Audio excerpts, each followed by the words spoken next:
En 95.9 Cámara FM llegó el momento de las noticias. Con el patrocinio de Almacenes Éxito presentamos el Noticiero Económico Antioqueño. Información local, nacional e internacional a la altura de todas las cabezas. Noticiero Económico Antioqueño. Desde 1975 dice cómo marchan los negocios. Director J. Enrique Ríos.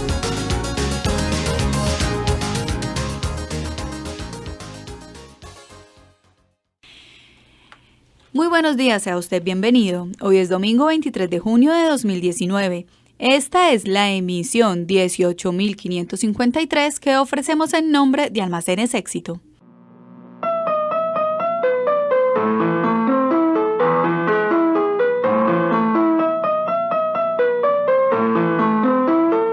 Tu éxito ya estaba ahí cuando esta canción solo quería decir una cosa: helados.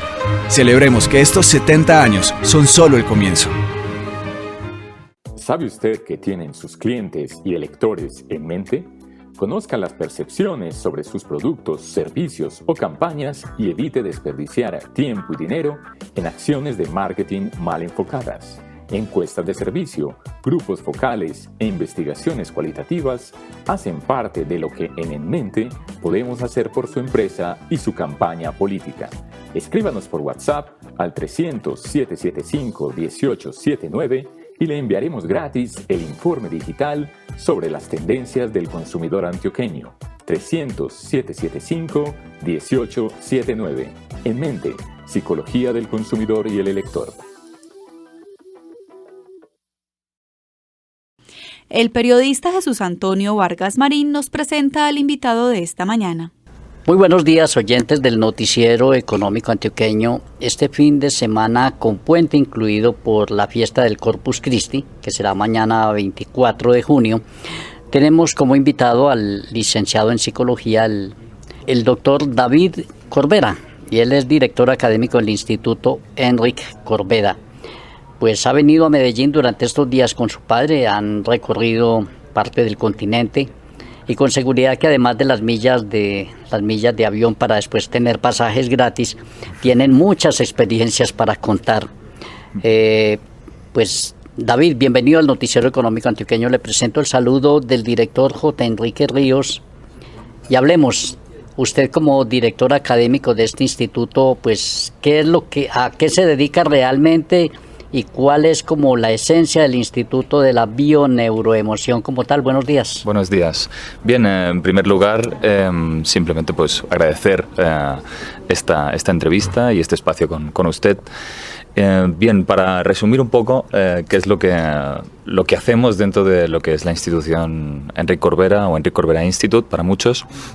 Básicamente enseñamos lo que es una metodología propia, fundada por Enrique Corbera y divulgada por un gran equipo de docentes profesionales, principalmente del ámbito de la salud, como pueden ser médicos, psicólogos, enfermeros, pero también tenemos de otros ámbitos sociales, como son profesores o educadores, donde enseñamos el método de la bioneuroemoción. Entonces, cualquier persona que se pueda preguntar qué es eso de la bioneuroemoción, ¿no?, que cada vez está en más boca de personas, pero que todavía puede ser un método desconocido para muchos.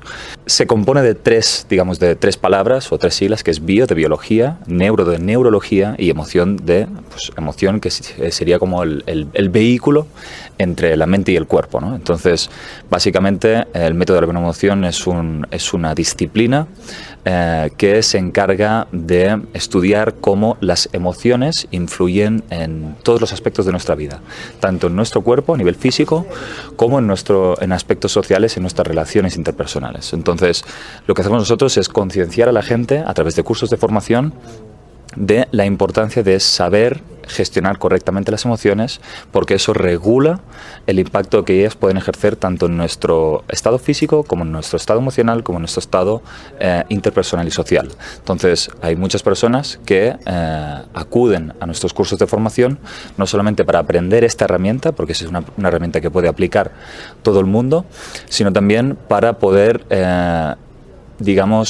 entender de qué forma pueden mejorar su salud y su bienestar emocional.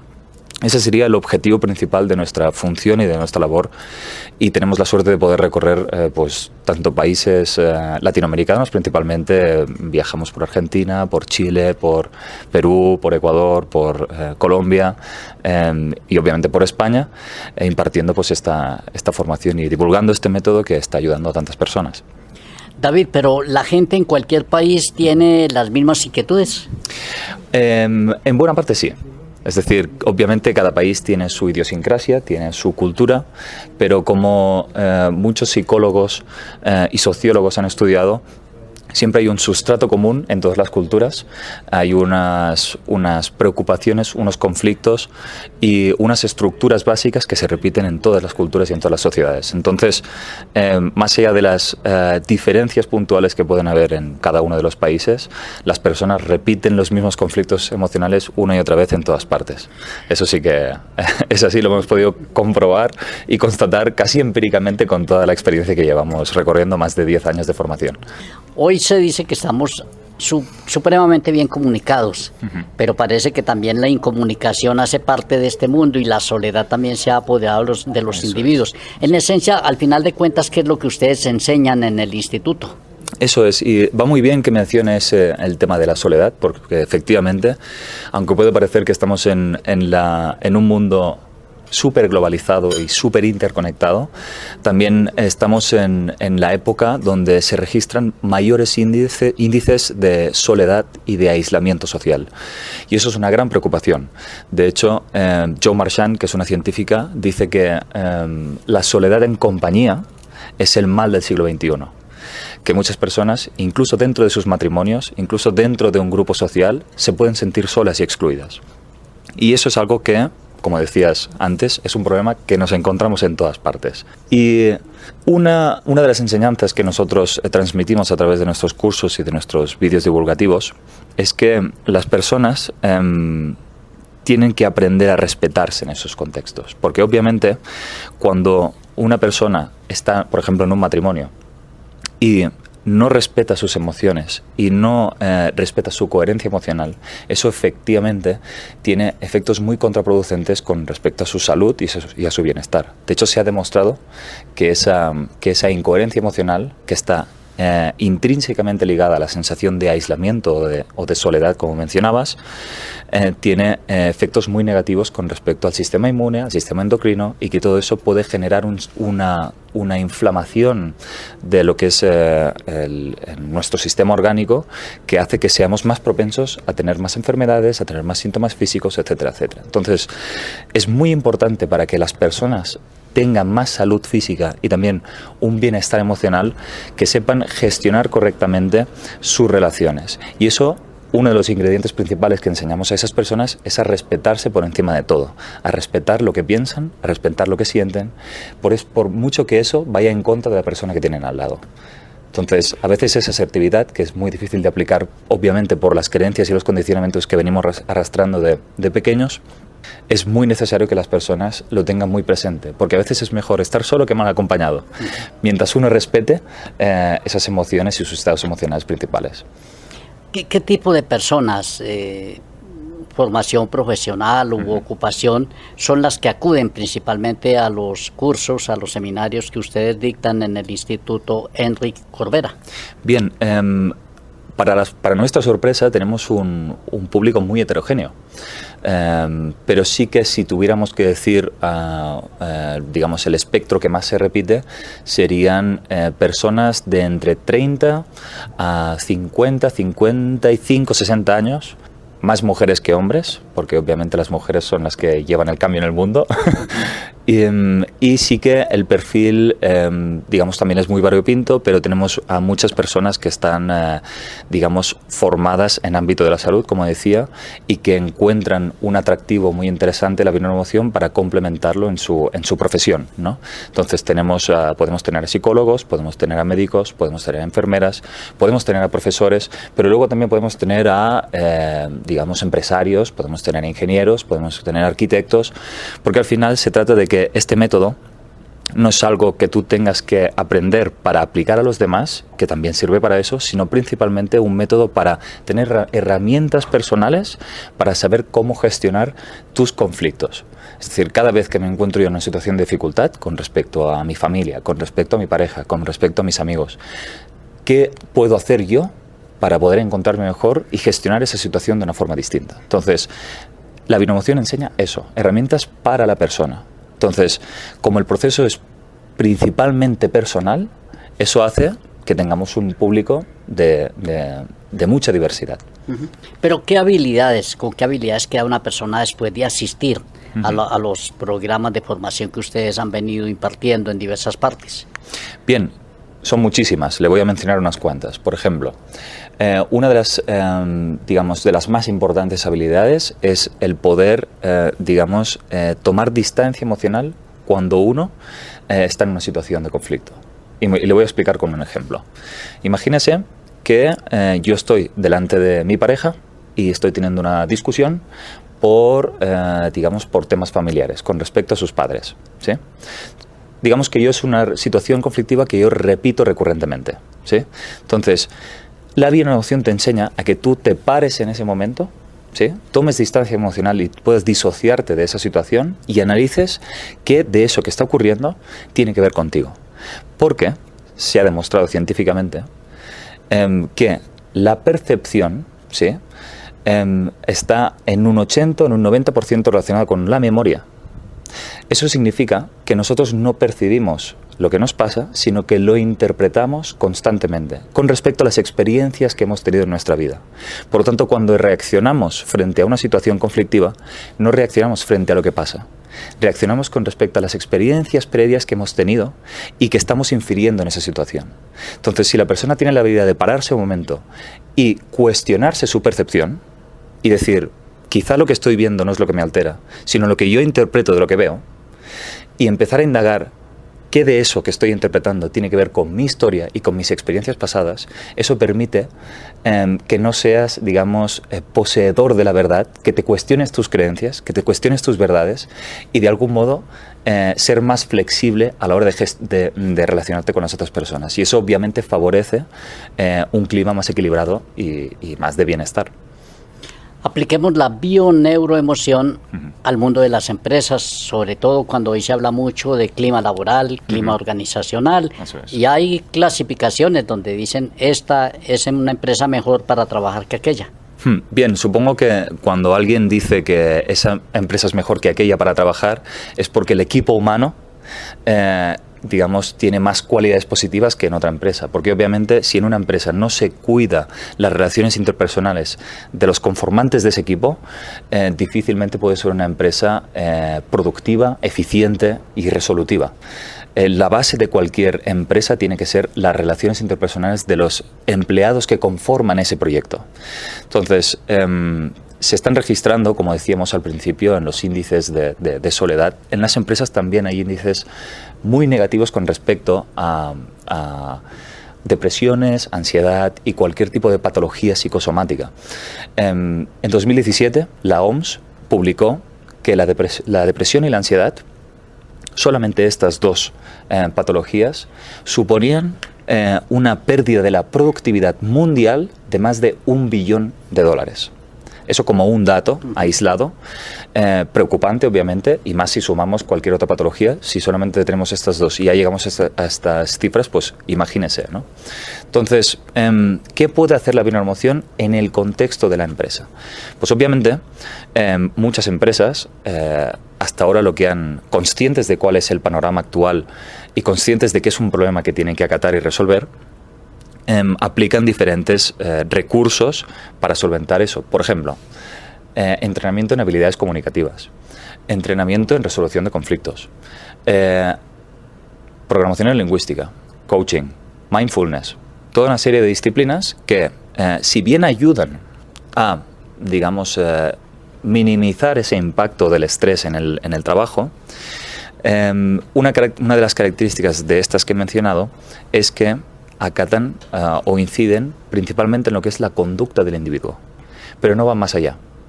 Es decir, no analizan por qué ese individuo se comporta como se comporta, ¿qué intención tiene cuando se comporta de esa manera?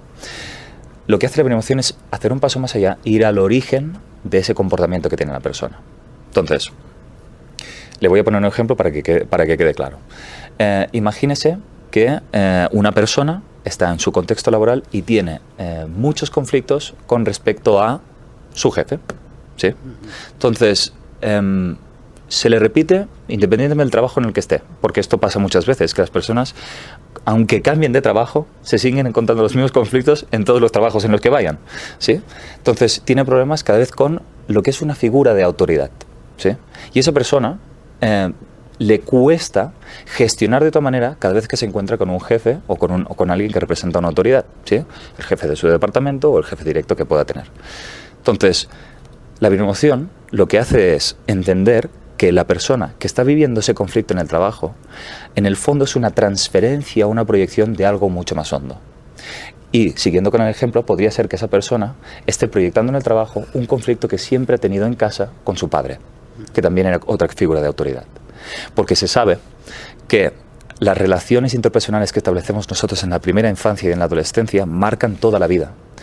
Y la familia en el trabajo es una familia simbólica. Es como una representación de lo que nosotros tenemos en nuestra familia biológica. Entonces, cuando somos pequeños, instauramos en nosotros unos patrones de relaciones. En función de cómo nos hemos relacionado con nuestro padre, de qué modelo hemos tenido de nuestra madre, de qué relaciones hemos tenido con nuestros hermanos. Y todo eso se transfiere y se representa en el trabajo. Entonces las personas acaban replicando en el trabajo conflictos que tienen en la familia. Entonces, ese nivel de profundidad y de poder encontrar el origen de los conflictos hace que la persona, más allá de entender que el trabajo es un problema, lo que les hacemos y lo que de algún modo les sugerimos es de que echen sobre todo la vista donde realmente importa, que es en su vida personal, y que ahí resuelvan esos conflictos. Y que sobre esto no guarden resentimiento, no guarden ningún tipo de conflicto y entiendan que el cambio de percepción sobre la historia que ellos han tenido en su infancia y en su vida personal es lo que va a poder cambiar directamente las experiencias en el trabajo. Esta mañana en el Noticiero Económico Antioqueño estamos dialogando con David Corbera. Él es el director académico del Instituto Enric Corbera de Barcelona, España. David, durante los últimos meses se viene hablando mucho en el mundo de inteligencia artificial y se habla con estadísticas de miles de empleos, millones de empleos que se van a perder por las nuevas tecnologías. ¿Qué expresa la gente cuando les consultan a ustedes? ¿Qué temores alcanzan ustedes a adivinar acerca de cómo será el mercado laboral del mañana? Bien, es una buena pregunta y es verdad que es una preocupación por mucha gente. El hecho de qué va a pasar si la tecnología cada vez va abarcando más y más puestos de empleo. Pero obviamente esto, como cualquier otra crisis, es un reto y es una llamada a la adaptación de una nueva sociedad. Ante este tipo de tesituras hay dos tipos de personas: las que se resignan y creen que no va a tener posibilidades para evolucionar, y las personas que toman ese reto y ven oportunidades donde otras personas ven limitaciones. Entonces, hay muchas personas que debido al crecimiento tecnológico son capaces de generar puestos de trabajo en correlación con esa nueva tecnología.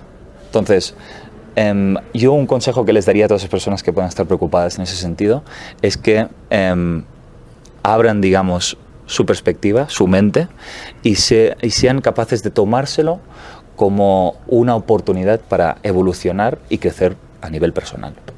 Ese sería mi consejo. Démosle una reseña al libro, el último libro que se ha publicado, Encuentros con mi alma. Así es. Este libro, digamos que es un libro que representa una faceta muy personal de Enric. Si bien tiene otros libros que representan en una perspectiva más académica el Instituto Enric Corbera, como puede ser Emociones para la Vida o El Observador en mi emoción, Encuentros con mi alma es el último libro publicado por el autor, y básicamente hace como una representación de su viaje personal, de lo que ha sido su vida y de las diferentes fases por las cuales él ha podido transitar, representadas en diferentes personajes de diferentes etapas de la humanidad, ¿no? Entonces, es un buen libro para cualquier persona que, digamos, se encuentre en una situación de bloqueo, en una situación donde no sabe cómo gestionar su vida, porque obviamente el viaje que hace el autor es el viaje que tenemos todos en nuestra vida, que es el llamado viaje del héroe, tan conocido de Joseph Campbell, porque todas las historias, todos los mitos, todos los cuentos comparten unas fases donde uno está en una zona de confort o una zona donde, pues, digamos, es su habitual zona de vivir, pero un día llega una llamada en su vida que le lleva a salir de esa zona para entrar en el mundo de lo desconocido y de lo extraordinario también. Y en ese mundo extraordinario, pues obviamente hay noches oscuras, hay noches de luz y hay noches de todo tipo y retos y enemigos y amigos y aliados. Entonces, todo ese proceso que representa ese libro es un proceso que puede verse representado y ejemplificado. Cualquier persona, cualquier lector puede sentirse identificado con el proceso personal del autor. Usted viene de Europa y en Europa hoy la gente está viviendo en promedio más de 90 años y los fondos de pensiones están preocupados y los gobiernos. Pero en el mundo también hay muchos MBA que se están muriendo a menos de 60 años. Como psicólogo, ¿qué está observando usted como de esas actitudes y de lo que es la esperanza de vida para los diversos grupos de población? ¿La pregunta cuál sería exactamente? Pues la pregunta es realmente, es decir, hay un contraste, gente que muere de más de 90 y mucha gente muy preparada, supuestamente con mejores herramientas para la vida, que se están muriendo menos de 60 años. ¿Por qué? Así es, pues fíjese que antes hablábamos de la educación emocional. Entonces hay muchas personas que se han educado a nivel, digamos, académico, ¿sí? Y que han recibido muy buena formación en eso, pero que eso no significa que esas personas tengan una vida saludable en términos de relaciones. Y insisto en las relaciones porque se ha demostrado a través de múltiples estudios, pero hay uno muy relevante a través de la Universidad de Harvard. El estudio es el mayor estudio de desarrollo de adultos y está llevado actualmente por el doctor Robert Waldinger, donde ha estudiado a más de 2.000 adultos a lo largo de su vida, desde jóvenes hasta adultos, pasando por entrevistas, por cuestionarios, por registros, etcétera, etcétera. Y a lo largo de todos esos estudios, la conclusión que se ha podido extraer de ese estudio, la conclusión principal, es que las relaciones interpersonales de calidad, en el sentido de poder confiar en la otra persona y saber que te sostiene a pesar de las dificultades de la vida, son las que hacen a las personas más saludables y también más felices. Y obviamente eso se relaciona directamente con la longevidad y con los años de vida. Entonces, si yo tuviera que decir alguna cosa con respecto a por qué pasa eso y por qué se dan esas estadísticas, quizá hay personas que no han estudiado tanto, no han tenido tantos estudios, tanta oportunidad de formarse, pero sí se han cuidado de tener personas al lado que saben que les quieren y que en ningún momento han sacrificado nada de sus vidas por estar con esas personas. Unos segundos finales para hablar un poco de usted. ¿Quién es David Corbera como tal? Aunque ya al comienzo decíamos que es un psicólogo. ¿Cuál ha sido su recorrido académico y profesional? Bien, mi recorrido, yo empecé con la educación. Yo estuve principalmente como profesor en la escuela y también como entrenador en deporte. Después, tras licenciarme en psicología, entré directamente en el Instituto Enrique Corbera. Mi recorrido ha sido, llevo ya más de 6 años en los cursos de formación impartidos en todo el mundo. Y también soy, pues obviamente, pues hago sesiones personales de bioneuroemoción a todos los interesados.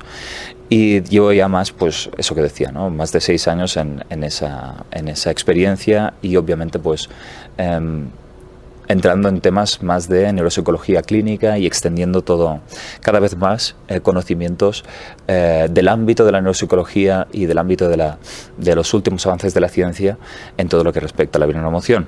Entonces, lo más importante en todo esto es que somos un gran equipo de trabajo que divulgamos esta metodología y esta enseñanza Y lo más importante también es entender que es una herramienta que puede aprender todo el mundo y que todo el mundo es capaz de mejorar fácilmente su vida si es capaz de gestionar correctamente sus emociones. Le reitero el saludo del director J. Enrique Ríos, doctor David Corbera, director académico del Instituto Enric Corbera de Barcelona. Pues muchísimas gracias por haber atendido hoy la invitación del Noticiero Económico Antioqueño. Ha sido un placer estar con vosotros y muchas gracias, de verdad. Muy amable, señor, y para todos nuestros oyentes, muy pero muy buenos días. En la emisión de mañana lunes feriado